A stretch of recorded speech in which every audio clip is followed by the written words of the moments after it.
सरपंच संतोष देशमुख व सोमनाथ सूर्यवंशी यांना न्याय मिळावा यासाठी पुण्यामध्ये मोर्चाचं आयोजन करण्यात आलेलं आहे। मोर्चाचा मार्ग लाल महाल, फडके हाऊस, दारूवाला पूल, अपोलो थिएटर, केम हॉस्पिटल, समर्थ पोलीस स्टेशन आणि जिल्हाधिकारी असा मार्ग असणार आहे। आणि या मार्गावरती मोठ्या प्रमाणावरती बॅनर जे आहेत ते लावण्यात आलेले आहेत। मोठ्या संख्येने मराठा बांधव त्याचबरोबर इतर बांधव जे आहेत तेही या मोर्चासाठी उपस्थित राहतील आणि या ठिकाणी एक रथ जो आहे तो तयार करण्यात आलेला आहे आणि या रथामधून हा मोर्चा जो आहे तो पुढे निघणार आहे। हा जन आक्रोश मोर्चा आहे।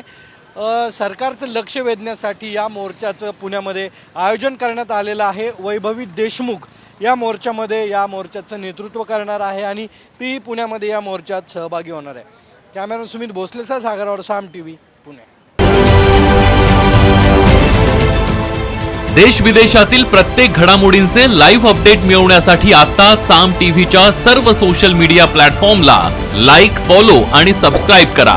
तसंच सर्व नोटिफिकेशनसाठी बेल आयकॉन प्रेस करायला विसरू नका।